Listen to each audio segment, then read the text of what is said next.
रा राधे राधे दोस्तों, स्वागत है आप सभी का राधा रानी के छोटे से यूट्यूब चैनल पर। दोस्तों मैं बहुत अच्छी हूँ और मुझे उम्मीद है आप सभी बहुत अच्छे होंगे। आज मैं आपके लिए एक नई वीडियो लेकर आई हूँ जो कि हमारे सावन के महीने में किस प्रकार से भोले बाबा की पूजा करें। सावन का महीना साल 2025 में कब से शुरू हो रहा है और साथ ही साथ जो सावन के महीने में सबसे ज़रूरी काम होता है वो होता है रुद्र अभिषेक का। तो रुद्र अभिषेक कैसे करें और किस दिन करें।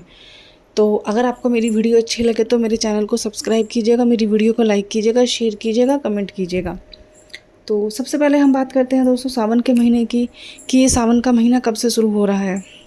सावन का महीना 11 जुलाई 2025 से 9 अगस्त 2025 तक रहता है। तो मतलब कहने का मतलब है कि जो ये पूर्णमासी होती है, पूर्णमासी से पूर्णमासी तक का महीना होता है। एक जुलाई के महीने की सावन की पूर्णमासी से लेकर पूरे एक महीने की पूर्णमासी तक का ये जो हमारा सावन का महीना होता है। तो 11 जुलाई से लेकर 9 जुलाई तक का सावन का महीना है। अब आप सभी को जानते हैं, जो भी लोग हिंदू धर्म से जुड़े हुए हैं, हिंदू धर्म में सावन का महीना कितना महत्वपूर्ण होता है। भोले बाबा की पूजा का महीना होता है ये, जो हमारे देवों के देव महादेव हैं उनको किस प्रकार प्रसन्न किया जाए, किस प्रकार उनकी पूजा पाठ किया जाए। कहते हैं सारा साल की गई पूजा और सावन के महीने में की गई पूजा एक बराबर होती है। सावन के 4 सोमवार के जो व्रत होते हैं, अगर हम वो करते हैं तो हमें सारा साल के व्रत का पुण्य मिलता है। तो ऐसा माना जाता है कि अगर कोई भी व्यक्ति कभी मंदिर नहीं जाता, कभी पूजा नहीं करता, कभी जल नहीं चढ़ाता, अगर वो सावन के पूरे महीने में या मात्र सावन के सोमवार भी या मात्र एक सावन की शिवरात्रि पे भी जल चढ़ा के आ जाता है तो भोले बाबा उससे प्रसन्न हो जाते हैं और मनचाही इच्छा का उसे वर देते हैं। साथ ही साथ वो जो एक महीने की, 4 दिन की या 1 दिन की पूजा होती है वो उसके पूरे साल की पूजा के बराबर होती है। तो दोस्तों अब हम बात करेंगे जो है सावन के सोमवार। तो आप सभी जानते होंगे, सभी लोग व्रत रखते हैं, लेकिन अभी हम बात करेंगे सावन के महीने में भोले बाबा का जो रुद्र अभिषेक है वो कैसे किया जाए और किस प्रकार से किया जाए। रुद्र अभिषेक जो होता है सावन के महीने में करना बहुत ज़रूरी होता है, बहुत पुण्य की चीज़ें होती हैं ये। यदि आप सोमवार के व्रत रख रहे हो या आपने पूरी भी पूजा उठाई है सावन के महीने की, अगर आप रुद्र अभिषेक नहीं करते हो तो वो आपकी पूजा अधूरी मानी जाती है। रुद्र अभिषेक जो होता है वह हमारा कोई भी हम एक चीज़ ले सकते हैं 108। इसमें ऐसा कुछ नहीं है कि बहुत ज़्यादा कुछ लेना है। मान लो आपने, अगर आपकी सामर्थ्य है तो आप 5 या 7 चीज़ या 8 चीज़, कोई भी 108 ले लीजिए। अगर नहीं है तो आप कोई, मान लो आपने एक कनेर का फूल लिया, आप कनेर के 108 फूल ले लीजिए, चावल के 108 दाने ले लीजिए, काली मिर्च के 108 दाने ले लीजिए, या काले तिल के 108 दाने ले लीजिए, या गेहूँ के 108 दाने ले लीजिए, हरी मूँग के 108 दाने ले लीजिए। मतलब जो भी आपकी सामर्थ्य हो। वैसे तो ऐसा कहते हैं कि भोले बाबा को अलग अलग चीज़ें जो हैं, अन्न हो गया, फूल हो गया, प्रसादी में अलग अलग 108 चीज़ें होती हैं, लेकिन सामर्थ्य के हिसाब से। कोई इसमें ज़ोर ज़बरदस्ती नहीं होती कि नहीं ये नहीं करोगे तो व्रत नहीं माना जाएगा, ये रुद्राभिषेक नहीं। भोले बाबा तो आपके एक चावल के दाने से भी खुश हो जाते हैं। तो आप कोई भी एक चीज़ ले लीजिए। मान लीजिए आपने एक साबुत चावल के 108 दाने ले लीजिए। अब जैसे आपको जिस दिन अभिषेक करना है, सुबह सुबह उठिए, नहाइए धोइए, अच्छे से स्नान कीजिए।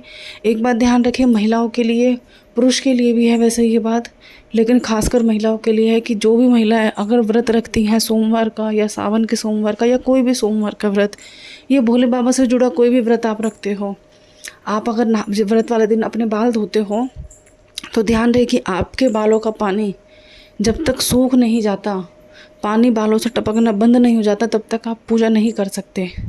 आपके बालों का पानी सूख जाए, या तो आप एक दिन पहले ही रात को बाल धो के सोएं, या सुबह इतनी जल्दी उठें कि पूजा करने तक आपके बाल सूख जाएं। तो बालों का पानी सुखा के फिर आप पूजा में बैठिए। व्रत वाले दिन आपको काले कपड़े या नीले कपड़े नहीं पहनने होते हैं। आप लाल रंग पहनिए, हरा रंग पहनिए, हल्का सुनहरी रंग, और भी बहुत रंग होते हैं वो पहनिए आप। सबसे पहले सावन के महीने में अगर आपसे बन पड़े तो मिट्टी के शिवलिंग, पार्थिव शिवलिंग का निर्माण कीजिए, या आपके घर में जो भी शिवलिंग है आप उनको अपने सामने रखिए। अगर आप मंदिर जा रहे हो तो मंदिर में तो शिवलिंग होते ही हैं। तो सबसे पहले आप भोले बाबा के ऊपर पंचामृत से उनको स्नान कराइए, थोड़ी साफ़ सफाई करके स्नान कराइए। पंचामृत में आपका दूध, दही, घी, शहद और शक्कर में आप चीनी भी ले सकते हो, या मैंने आपको पहले भी बताया मेरी वीडियो में कि शक्कर में चीनी ना हो आपके पास, आप मीठा, जैसे गन्ने का जूस, आम का जूस, मीठा कोई भी फल का जूस ले लीजिए। ठीक है, आप इन 5 चीज़ों को इकट्ठा करके भोले बाबा के ऊपर धीरे धीरे एक एक करके ये चीज़ों को समर्पित कीजिए। उनको अच्छे से स्नान कराइए, उनका अच्छे से अभिषेक कीजिए। उसके बाद लास्ट में आप भोले बाबा को गंगा जल से स्नान कराइए। जब भोले बाबा गंगा जल से स्नान हो जाएगा, आप उनको कपड़े पहनाइए। जैसे हम खुद नहाते हैं, नहाने के बाद कपड़े पहनते हैं पहले, फिर हम जो भी अपना श्रृंगार करते हैं, बिल्कुल उसी प्रकार भोले बाबा को कपड़े पहनाइए। कपड़ों में आप उनको कोई भी कपड़ा चढ़ा सकते हो, या ना भी हो तो जनेऊ चढ़ा सकते हो। जनेऊ वैसे ज़्यादा चढ़ाया जाता है भोले बाबा और गणेश भगवान को, जनेऊ चढ़ाइए। उसके बाद भोले बाबा को टीका चंदन लगाइए, लाल चंदन, पीला चंदन, सफ़ेद चंदन, भस्म लगाइए। उनके ऊपर उनको इत्र समर्पित कीजिए। इत्र समर्पित करने से कोई भी देवी देवता बहुत आसानी से प्रसन्न हो जाते हैं। इत्र समर्पित कीजिए। उसके बाद उनके ऊपर आप फूल चढ़ाइए। कनेर के फूल के अलावा आप कोई भी दूसरा फूल चढ़ा सकते हो। आप फूल समर्पित कीजिए। फिर उनको आप जैसे आप जो भी उनके ऊपर अन्न चढ़ाते हो, जैसे चावल के दाने, गेहूं के दाने, काली मिर्च हो गई, काली तिल हो गए, हरी मूंग उड़द हो गई, काली उड़द हो गई, जो भी आप ये 7 प्रकार के अन्न आप चढ़ा सकते हो। तो 7 प्रकार के जो भी अन्न में आप चढ़ाते हो वो आप चढ़ाइए। उसके बाद आप उनको मीठे का भोग लगाइए। लड्डू प्रसादी जो भी आपने मंगवाया है, फल फ्रूट जो भी है, आप उनको चढ़ा के उनका घी के दीपक से आरती उतारिए, उनकी आरती गाइए। अगर आपसे बन पड़े, आपके पास हो, शिव चालीसा पढ़िए, शिव मंत्र पढ़िए, शिव शशाटंक मंत्र पढ़िए। आप ये सब पढ़ सकते हो। अगर आपके पास शिव पुराण है तो आप वो भी पढ़ सकते हो। मैं तो हमेशा मतलब मेरे व्रत में शिव पुराण मेरे पास है तो मैं वही पढ़ती हूँ, मेरे से जितना बन पड़ता है उस दिन। तो इस प्रकार से आप अपने जो भोले बाबा की पूजा है, व्रत वाले दिन, सोमवार के व्रत या शिवरात्रि के व्रत या सावन का जो प्रदोष पड़ेगा, सावन के प्रदोष के दिन आप कर सकते हो। तो ये बहुत छोटी सी मतलब बहुत आसान तरीके की पूजा है दोस्तों।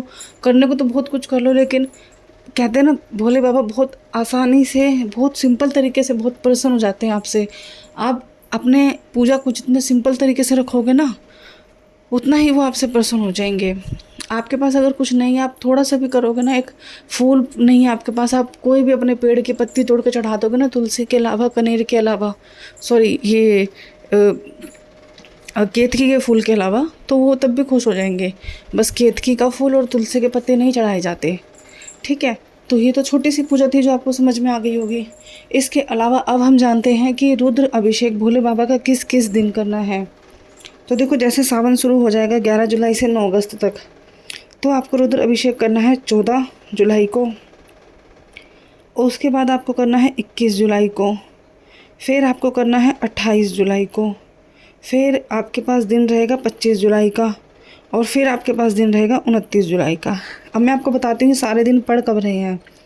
14 जुलाई को भोले बाबा की सावन महीने का सोमवार का पहला व्रत है, ठीक है। आप इस दिन रुद्र अभिषेक कर सकते हो। दूसरा है 21 जुलाई को। 21 जुलाई को दूसरा व्रत है, ठीक है। फिर मैंने आपको बताया है 28 जुलाई को। 28 जुलाई को भोले बाबा का तीसरा व्रत है। ये तो हमारे 3 व्रत हो गए, ठीक है।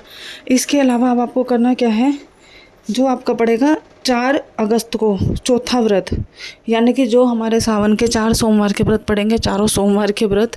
और 25 जुलाई को पड़ रही है आपकी सावन की शिवरात्रि, महाशिवरात्रि, बड़ी शिवरात्रि।